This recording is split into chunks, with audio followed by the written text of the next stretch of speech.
والسلام عليكم ورحمة الله وبركاته. إن الحمد لله نحمده تعالى ونستعينه ونستغفره ونعوذ بالله من شرور أنفسنا ومن سيئات أعمالنا. من يهده الله فلا مضل له ومن يضلل فلا هادي له. أشهد أن لا إله إلا الله وحده لا شريك له وأشهد أن محمدا عبده ورسوله وحبيبه وخليله صلى الله عليه وعلى آله وسلم تسليما كثيرا.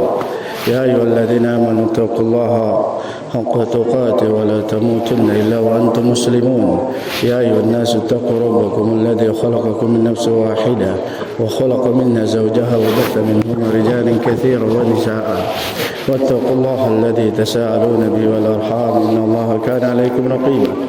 يا أيها الذين آمنوا اتقوا الله وقولوا قولا سديدا يصلح لكم أعمالكم ويغفر لكم ذنوبكم ومن يطع الله ورسوله فقد فاز فوزا عظيما. أما بعد فإن أصدق الحديث كتاب الله تعالى وخير الهدي هدي محمد صلى الله عليه وآله وسلم وشر الأمور محدثاتها وكل محدثة بدعة وكل بدعة ضلالة وكل ضلالة في النار. أعاذني الله وإياكم من النار.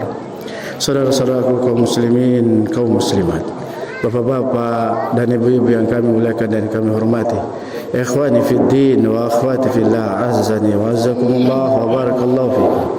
Kita bersyukur kepada Allah Subhanahu wa taala masih dikumpulkan untuk kita melaksanakan solat berjamaah sekali dalam setahun ini, yaitu solat Idul Adha, dan ini suatu anugerah dan rahmat yang Allah Subhanahu wa taala berikan kepada kita semua, secara khusus kaum mukminin yang masih sehat walafiat mampu datang di solat Id tersebut. Saudara-saudara kaum muslimin dan muslimat, bapak-bapak dan ibu-ibu yang kami muliakan dan kami hormati, ikhwani fid din, azzani wa azzakumullah wa barakallahu fikum. Di dalam kesempatan yang mulia ini kami ingin menukilkan kisah-kisah, apa faedah dari suatu kisah yang agung, yang besar, yang termaktub dalam Al-Quran dan abadi sampai di hari kiamat, bahkan sampai kita masuk kelak di hari di surga insyaallah, amin. Yaitu kisah tersebut yang masyhur adalah kisah Nabi Yusuf alaihi salatu wassalam beserta saudara-saudaranya. Banyak faedah yang disebutkan oleh ahli tafsir, ahli ilmu dalam kisah tersebut, maka kita mencoba untuk menyebutkan beberapa poin saja yang penting, mudah-mudahan bisa termotivasi kita semua. Poin yang pertama yang disebutkan oleh ahli ilmi dari kisah yang agung tersebut, bahwasanya kata para ulama, anna min ni'matillahi al-a'zam, bahwasanya di antara kenikmatan Allah yang besar kepada hamba setelah iman dan Islam adalah nikmatul awail, yaitu kenikmatan keluarga yang harmonis, sakinah, mawaddah warahmah. Sebagaimana kisah Nabi Yakub alaihi salatu wassalam bersama anak-anaknya, nah, yang mereka diberikan anugerah bapak yang saleh, istri yang salehah, dan anak-anak yang membahagiakan dan menyejukkan serta memberikan ketenangan dan kesejukan di akhirnya. Nah, maka ini kita jaga, wahai para pahlawan keluarga yang sudah berkeluarga, jaga itu kenikmatan. Karena setelah kita berislam, setelah iman masuk dalam dada kita, maka ini kenikmatan paling besar di dunia ini, kenikmatan keluarga. Jangan terkalahkan dengan apapun dengan itu. Nah, jangan terkalahkan dengan apapun, yaitu hanya satu yang bisa mengalahkannya, yaitu nikmat Islam dan iman. Mengamalkan Islam dan iman, itu saja yang bisa mengalahkan kenikmatan keluarga. Sebagaimana kisah Nabi Ibrahim alaihissalatu wassalam, yang beliau harus meninggalkan anak istrinya di tengah padang pasir dan tak ada seorang pun di situ, dalam keadaan masih menyusui. Naam, kata istrinya, Allahu amarka bihadza, apakah Allah memerintahkan padamu? Naam, idzan la yudayyana, kalau begitu dia tidak akan menyanyikan kami. Menunjukkan Nabi Ibrahim alaihi salatu wassalam, bapaknya para nabi dan para rasul, memberikan teladan, maka menghasilkan anak-anak pun yang meneladaninya. Nah, menghasilkan Yakub yang menjaga anak istrinya, sehingga hal itu termaktub dan terjaga. Oleh karena itu, maka kita sebagai pahlawan keluarga, masing-masing keluarganya jaga kenikmatan ini. Ya ayyuhalladzina amanu qu anfusakum wa ahlikum nar wa quduha an-nasu wal hijarah 'alaiha malaikatun ghiladun syidadun la ya'sunallaha ma amarum wa yaf'aluna ma yu'marun. Kemudian faedah berikutnya yang bisa diambil dari kisah tersebut, yaitu bahwasanya jangan putus asa dari rahmat Allah Subhanahu wa taala. Nah, bagaimanapun problematika rumah tangga yang kita dapati, yang kita hadapi, yang kita sedang diuji dan dicoba dalamnya, jangan putus asa dari rahmat Allah. Nah, jangan jadikan solusi, apalagi solusi hal itu bunuh diri, sebagaimana yang baru terjadi beberapa jam yang lalu. Naam, dia mencoba membunuh dirinya di sana, jembatan. Seharusnya jembatan itu jadikan kenikmatan untuk mempermudah urusan dunia kita, malah jadikan untuk bunuh diri. Jangan, wahai saudaraku kaum muslim dan muslimat, apapun problem yang kita dapati, bukan itu solusinya. Apalagi yang terjadi adalah dia memakai cadar, ini tidak pantas. Seharusnya orang-orang yang mengamalkan agama dia paling terdepan dalam memberikan teladan di dalam hal tersebut. Maka oleh karena itu, jadikan kita yang terlebih lagi yang kita sudah menuntut ilmu, yang sudah sedikit demi sedikit mengetahui ilmu, maka jadikan ujian itu sebagai wasilah untuk mendapatkan pahala yang besar.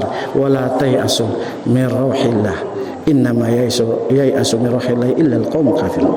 Nah, oleh karena itu maka jadikan hal tersebut.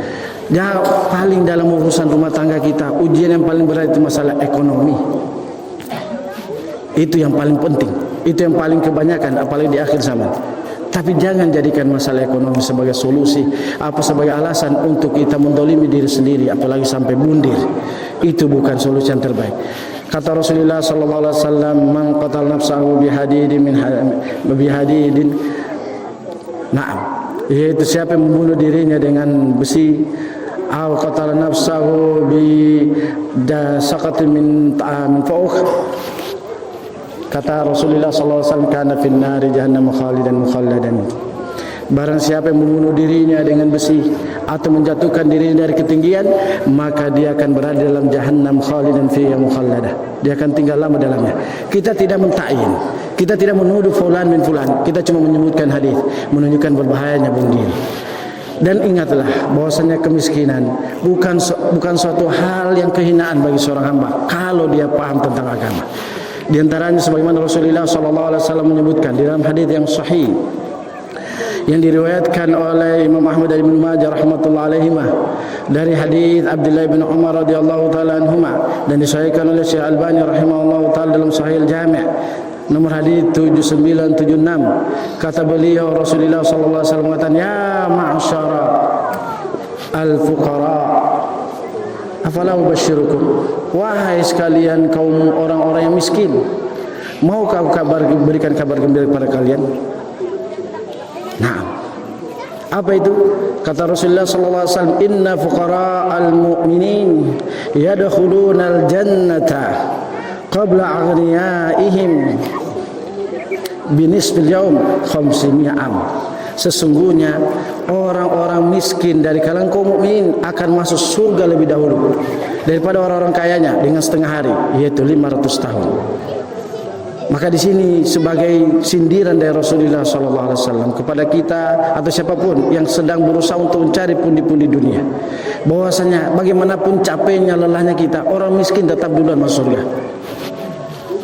500 tahun dia akan dihisap, dia akan dihentikan di depan pintu surga, dihitung satu, itu pun kalau dia lolos dia masuk, kalau tidak mampir dulu dicuci, difilter, bersihkan seperti masuknya mobil atau motor di pencucian sebelum dia melakukan perjalanan berikutnya.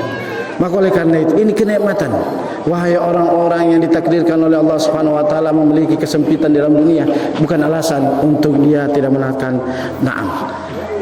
Dalam hadis yang lain Rasulullah sallallahu alaihi wasallam mengatakan, "Itsnatan yakrahuha ibnu Adam wa huwa khairul lahu." Di antara yang dua poin yang kebanyakan Bani Adam tidak suka padanya, padahal itu kebaikan. Yang kedua kata beliau, yakrahu qillatal mal wa aqalluha wa qillatul mal aqallu lil hisab. Dia tidak suka sedikit hartanya, padahal kata Rasulullah sallallahu alaihi wasallam sedikit harta itu lebih sedikit nanti dihisab dia. Maksudnya dijelaskan oleh para ulama dan antara Syekh Albani, lebih cepat dia akan masuk surga dengan dalil yang tadi disebutkan. Maka jangan jadikan kekurangan harta membuat kita stres, depresi dan seterusnya. Justru itu menjadikan kita bahagia bahwasanya kita calon-calon penduduk surga yang akan lebih cepat daripada orang-orang yang memiliki harta yang banyak. Nah, oleh karena itu ini faedah di antara kedua tersebut. Janganlah putus asa dari rahmat Allah. Kemudian yang ketiga dari faedah dari ayat tersebut, dari kisah tersebut, bahwasanya ketahuilah bahwasanya kebanyakan di dalam berkeluarga kalau ada yang bunuh diri itu kebanyakannya problemanya kalau bukan masalah ekonomi. Kalau seorang istri biasanya pada suaminya, kalau suami biasanya pada istrinya, dan begitu seterusnya. Ketahuilah wahai para wanita, apabila kalian mendapatkan problematika pada suami kalian, ingatlah kisahnya Fir'aun, Asia istrinya Fir'aun. Dia sabar terhadap ketaatan pada Allah dalam menjalani takdir sebagai istri dari istri yang zalim. Dia berdoa, ya Rabbi bnili baitan indaka baitan fil jannah. Ya Allah, dengan keistiqomahanku ini ya Allah, dan sabarnya aku dalam menghadapi suamiku yang demikian, bangunkanlah surga di sisiku, di rumah di surga. Wa najjini min Fir'aun, dan selamatkanlah aku dari Fir'aun. Wa najjini minal qaumidz zalimin, dan selamatkan aku dari orang zalim yang semisal Fir'aun. Kalau kita sebagai istri, Anda sebagai istri terhadap problematika rumah tangga, sabar. Kalau apabila rumah tangga itu, kalau ekonomi itu tadi. Kalau kita sebagai suami, maka kita sabar terhadap anak, terhadap istri kita. Yaitu sebagaimana kisah Nabi Nuh alaihi salatu wassalam, dan seterusnya dari kisah-kisah. Dan apabila kalian wahai bapa dan ibu yang mendapatkan ujian terhadap anak kalian, maka bersabarlah. Sebagaimana diantara faedah ke ayat ini, bagaimana sabarnya Yakub terhadap anak-anaknya. Naam, ya, maka kita, dan bagaimana sabarnya sebelumnya Nabi Nuh terhadap anaknya yang durhaka. Dan apabila kita sebagai anak, kebanyakan kita sebagai anak, yaitu kebanyakan kita merasa depresi karena ketidakcocokan kita pada orang tua kita. Tapi sabar. Bagaimana dengan kisah-kisah para salaf? Kalian banyak kisah-kisah para salaf. Jangan hal itu menjadikan sebagai sebab untuk kalian futur, untuk kalian menjauh dari ketaatan kepada Allah Subhanahu wa taala. Lihatlah, jadikanlah diri kalian sebagaimana Uwais Al-Qarni, bahwasanya kebanyakan problematika sebagai anak itu adalah ketidakbisaan menerima keadaan orang tuanya. Namun jadikan teladan Uwais Al-Qarni, dalam keadaan miskin, istrinya miskin, ibunya miskin, dia tetap berbakti, bahkan dia jalan kaki pergi haji dari Madinah ke Mekah sekitar 500 km lebih. Maka jadikan hal itu, ini sebagai motivasi bagi kita semua. Nah, kemudian faedah berikutnya dari kisah tersebut, bahwasanya ini berat untuk disampaikan, namun inilah yang terjadi, bahwasanya sebab terbesar terjadinya penyakit terhadap orang tua kebanyakannya adalah penyebabnya karena kelakuan anak-anaknya. Sebabnya terjadinya penyakit dan terjadinya rasa sakit dan menimbulkan penyakit terhadap orang tua, sebabnya kelakuan anak-anaknya.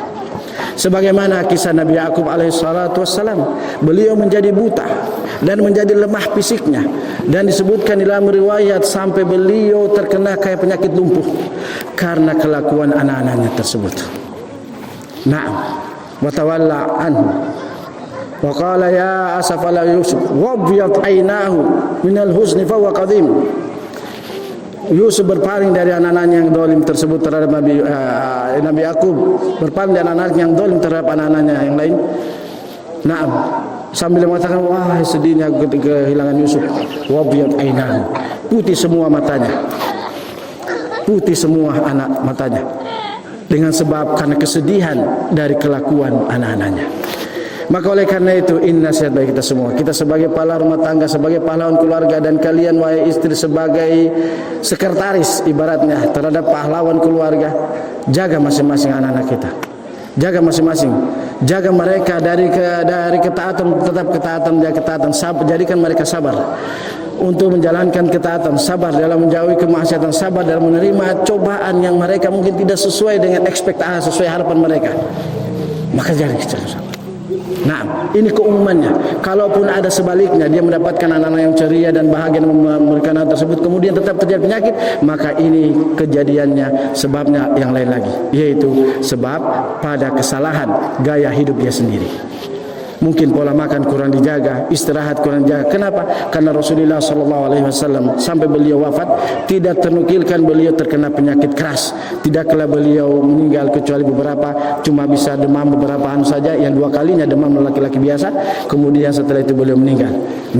Tidak, beliau masih bisa membaca Al-Quran, beliau masih bisa menyampaikan hadis-hadis Nabi hadis-hadis, dan beliau masih bisa menyampaikan nasihat, beliau masih mampu melakukan qiyamul lail, bahkan bisa bersiwak mengangkat tangannya dan tidak ternukilkan. Begitu pula Abu Bakar As-Siddiq, Umar bin Khattab tidak ternukilkan, Ali bin Utsman bin Affan, yang semuanya mereka dalam keadaan meninggal dalam keadaan sehat wal afiat. Menunjukkan apa? Pentingnya menjaga kesehatan, menjaga pola makan, menjaga hal tersebut. Karena makanan Rasulullah SAW tidak lebih dari tharid, kurma, madu dan sejenisnya. Tapi yang ingin disampaikan oleh ahli ini bahwa dengan kisah ini menunjukkan bahwasanya sebab hal tersebut itu adalah hal itu yang sudah disebutkan. Kemudian faedah yang berikutnya, bahwasanya ketahuilah bahwasanya kezaliman, makar, tipu-tipu dan semisalnya merupakan min asbabi daiqus sadar wal ma'isyah wa kadzalika min asbabil faqr. Kata ahli ilmi bahwasanya kezaliman, kemiskinan, kezaliman, tipu-tipu, makar dan tipu daya ini diantara sebab sempitnya dada seseorang, sempitnya ma'isyahnya, dan merupakan sebab kefakiran.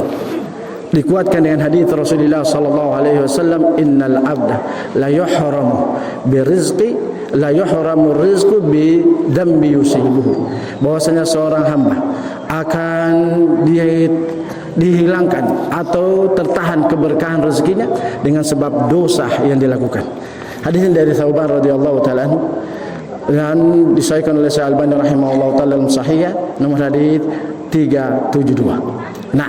Maka oleh karena itu kita waspada dalam hal tersebut.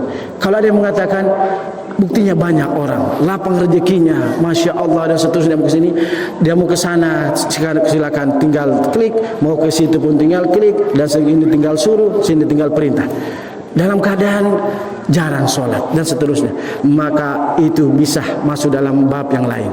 Tapi ini yang dimaksudkan di dalam hadis tersebut, kisah tersebut, yaitu kalau ada orang seperti begini, maka dia masuk dalam poin yang lainnya, sebagaimana bahwasanya apabila dilapangkan rezeki bersamaan dengan kemaksiatan dan pelanggaran yang dilakukan, maka ini namanya istidraj. Apa itu? Yaitu dilapangkan rezekinya, diberikan kesenangan sementara di dunia bersamaan dengan hilangnya barakah. Kenapa? Karena namanya barakah, kata ahli ilmu dan tanah Syekh Muhammad bin Shalih Al-Utsaimin, al-barakatu istimrarul khair ma'a ta'ati lillahi azza wajalla. Bahwasanya keberkahan itu adalah kebaikan yang didapatkan dari dunia ini terus berlanjut bersamaan dia tetap istiqomah dalam jalan ketaatan. Tapi kalau la bi istimraril ma'asi, bukan dengan berlanjutnya kemaksiatan. Kenapa? Sebagaimana kisahnya Qarun la'natullah alaih, sebagaimana dikatakan oleh Imam Ibnu Katsir rahimahullahu taala, bahwasanya beliau menukilkan perkataan Mujahid, qala Mujahid wa aktsar ahli tafsir anna Qarun kana Qarun, bahwasanya Qarun adalah sepupunya Nabi Musa alaihi salatu wasallam, kana ibna ammi Musa alaihi salatu wasallam. Bahwasanya Qarun itu anak dari pamannya Nabi Musa, berarti sepupu satu kali. Berkata Qatadah ibnu Di'amah radhiyallahu rahimahullah, kunna natahaddatsu anna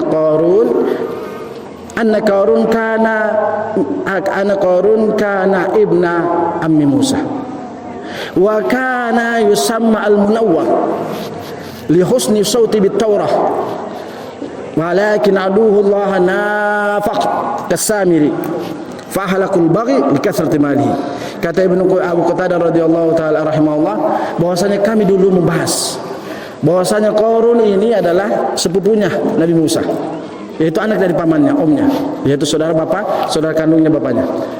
Dan dia dulu digelari dengan Munawwar, yaitu seorang yang indah. Kenapa? Li husni sautihi bit Taurah, karena bagusnya suara dia terhadap Taurat.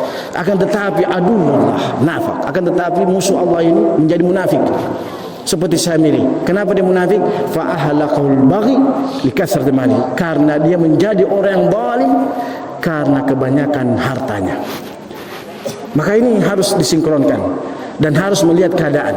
supaya jangan kita salah, mau kita pakai dalil satu kita pakai lain. Sama seperti ada orang yang tidak sholat, dia akan susah kehidupannya. Tapi ada buktinya dia sholat tapi dia juga maksiat. Maka kita disebutkan oleh para ulama bahwasanya orang yang sholat belum tentu dia melakukan dosa. Karena Allah sendiri menyebutkan dalam surat Al-Ma'un, fawaidul lil musallin, binasa orang-orang yang sholat. Kenapa? Karena sholat ketika dia melaksanakan sholat tidak beres. Tapi bukan di situ pembahasan kita. Kemudian faedah yang berikutnya dari kisah tersebut menunjukkan bahwasanya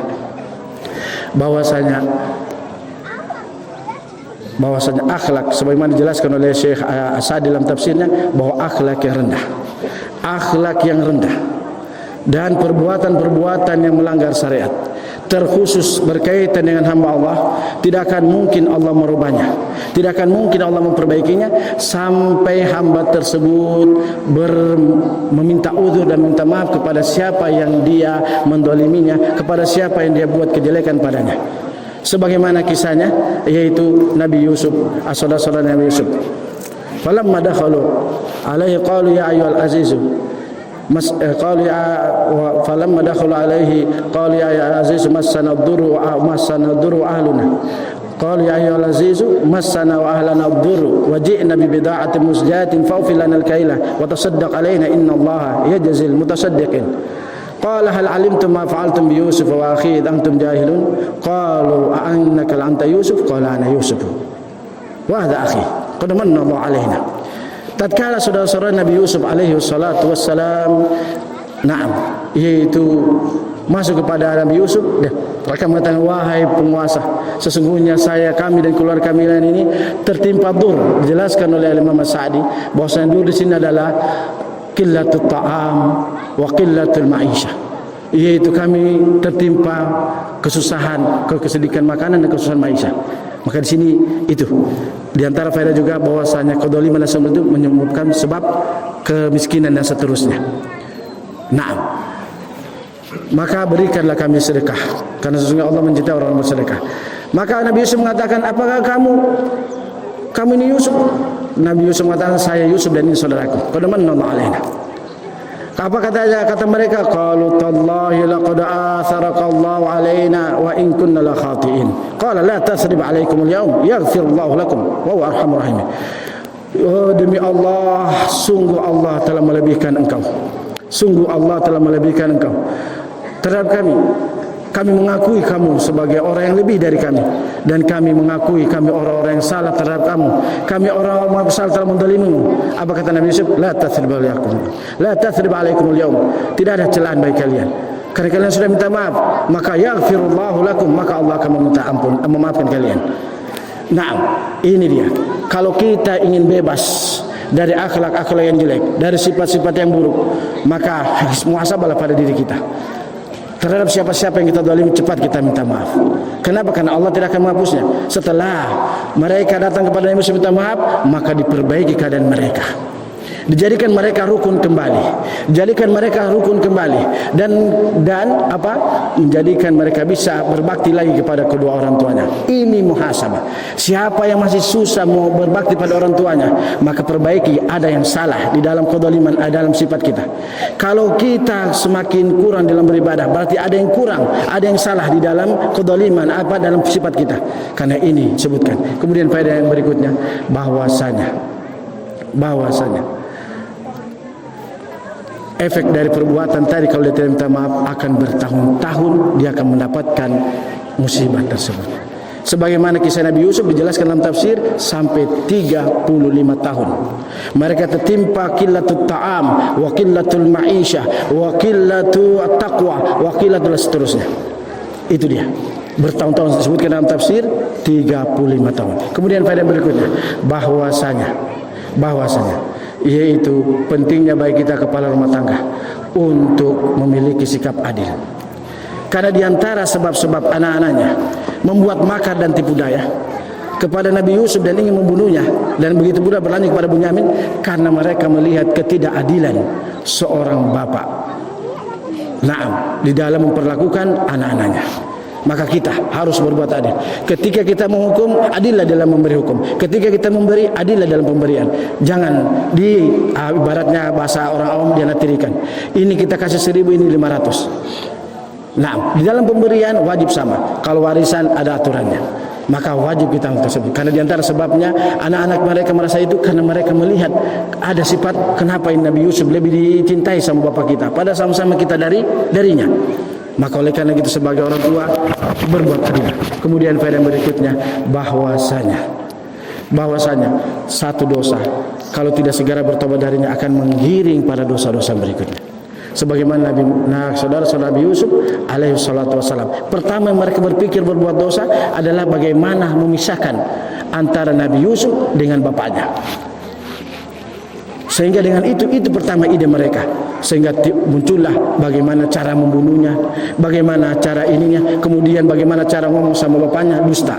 Kemudian kalau sudah terjadi bagaimana nanti ngomong sama bapaknya. Dan seterusnya dan seterusnya. Silakan lihat bagaimana kisah tersebut. Bermula dari bagaimana mereka berburuk sangka. Bermula dari itu. Bermula dari berburuk sangka pada orang tuanya. Bahwasanya bapaknya ini tidak benar ini. Padahal bapaknya Nabi. Bermula dia buruk sangka dari bapaknya, mereka akhirnya membuat trik, siasat untuk mendolimi Nabi Yusuf, memisahkan dari bapaknya dan seterusnya. Kemudian faedah terakhir pada kesempatan hari ini di khutbah yang pertama ini, yaitu bahwasanya ini faedah untuk kita berbesar hati semuanya. Bahwasanya jangan lihat di waktu sekarang, lihat akhirnya. Nah, bahwasanya akhir seseorang itulah penentuannya. Sebagaimana kisah saudara-saudara Nabi Yusuf alaihi salatu wassalam, mereka berakhir dengan bahagia dan keluarga mereka berakhir dengan happy ending. Nah, karena apa? Karena saudara-saudara Nabi Yusuf alaihi salatu wassalam mengakui kesalahannya dan mereka meminta maaf. Kemudian datang kepada disuruh hal tersebut, maka mereka pun kembali dan dimaafkan, didoakan kebaikan oleh para bapaknya Nabi Yakub alaihi salatu wassalam. Nah, kemudian satu lagi, yaitu bahwasanya cara untuk berbakti kepada orang tua adalah dengan terus memberikan kabar gembira kepada orang tua kita. Kita sebagai anak dan yang masih memiliki orang tua, cara yang paling bagus untuk berbakti pada orang tua adalah dengan terus memberi kabar gembira, yang kabar gembira itu sesuai syariat. Falamma ja'ahu basyiru alqahu ala wajhi fartadda basira. Tatkala datang kabar gembira kepada Nabi Yakub, kabar gembira apa itu? Nabi Yusuf membawakan bajunya, gamisnya. Bawa ini gamisku kepada bapakku, supaya dia mencium bau badanku ini. Karena orang tua dia akan tahu bau anaknya. Bagaimanapun berpisah lama-lamanya. Itu diantara faedahnya. Tapi nanti kita lanjut di khutbah Jumat. Nah, masih banyak faedah. Nanti kita lanjut di khutbah Jumat insyaallah. Bahwasanya bagaimanapun lamanya bapak dan anak berpisah, ibu dan anak berpisah, dia akan masih tahu aroma anaknya. Nah, tatkala falamma ja'al basyiru, tatkala datang gamisnya anaknya, dia cium, maka dia berbahagia. Kemudian sekonyong-konyong, seujuk-ujuk atau pada saat itu pula langsung tiba-tiba beliau kembali matanya melihat. Selain kita lihat ini bukan dari mukjizat, tapi kita lihat memberikan kabar gembira akan menyebabkan orang tua kita kembali sehat walafiat, kembali kuat fisiknya, dan akan dia semangat dalam menjalani kehidupan. Ini kita sebagai anak, manfaatkan orang tuamu. Selama masih ada orang tuamu, manfaatkan mereka sebagai ladang basah untuk mendapatkan pahala sebesar-besarnya. Terus beri kabar gembira, jangan sebaliknya. Semoga bermanfaat. Wallahu a'lam bishawab. Alhamdulillah. Kemudian di khutbah kedua sebelum kami tutup, kami beri nasihat kepada para akhwat secara khusus dan kepada kita semua, bahwasanya kalian adalah sebagaimana yang sering diungkapkan, bahwasanya dan sebagaimana yang disebutkan adalah kalian adalah makhluk yang atau jenis yang paling banyak penduduk neraka. Maka berbanyak-banyaklah untuk kalian melakukan ketakwaan dan ketaatan. Dan di antara ketaatan yang paling bagus di zaman ini, di hari ini, adalah kalian berkurban. Karena itu akan menjadi saksi bagi kalian secara khusus dan bagi kita semua. Sebagaimana kita tutup dengan hadis yang diriwayatkan oleh Syekh Albani rahimahullah taala dalam takhrij Mishkatul Masabih, beliau mengatakan hadis hasan dari hadis Aisyah radhiyallahu taala anha, qalat qala Rasulullah sallallahu alaihi wasallam, ma amila ibnu adam yauman nahar ahabbu ila Allah min ihraqid dam. Kata Rasulullah sallallahu alaihi wasallam, tidak ada amalan Bani Adam di hari nahar yang paling Allah cintai daripada berkurban. Wa innahu la yu'ta yaumal qiyamati biquruniha wa ash'ariha wa adfariha. Karena sesungguhnya kurban yang dia alirkan tersebut akan datang nanti di hari kiamat. Dia akan datang nanti di hari kiamat dengan tanduknya, dengan rambut-rambutnya dan kuku-kukunya, apalagi dagingnya. Nah, innama yaqau minallahi bimakanin innama yaqau minallahi bimakanin qabla ayaqau bil ardh. Kata Rasulullah sallallahu alaihi wasallam, sesungguhnya yang sembah sebanyak itu dia sembelih, maka akan terjadi, akan tertulis di sisi Allah Subhanahu wa taala sebelum darahnya jatuh di tanah. Kata Rasulullah sallallahu alaihi wasallam, "Fatayyibu biha nafsan." Maka lapangkan jiwa kalian untuk berkurban di hari tersebut. Sebagian ahli mengatakan nafsan itu kembalinya kepada halnya thayyib, yaitu kepada pelaku kurban. Sebagian ahli mengatakan yaitu fatayyibu biha nafsan, yaitu perbaguslah jiwa kurban itu. Yaitu maksudnya janganlah beli kurban yang kurus-kurus, yang bagus-baguslah, yang montok-montok, yang segar bugar kalau bisa sesuai keuangan. Tapi perintah Rasulullah sallallahu alaihi wasallam, fatayyibu biha nafsan, perbaguslah jiwa yaitu kurban kalian. Dalam perkata penjelasan para ulama, lapangkan terus jiwa kalian untuk berkurban. Jadi sempatkan terus setiap tahun. Khususnya kalian para akhwat, para ummahat, untuk sempatkan tabung dari sekarang untuk hal tersebut, untuk masa akan datang. Semoga bermanfaat. Wallahu a'lam bishawab. Mohon maaf atas waktunya. Mudah-mudahan pada tempatnya. Semoga Allah memberkahi kita semua. Wa akhiru da'wana subhanakallahumma wa bihamdika asyhadu an la ilaha illa anta astaghfiruka wa atubu ilaik.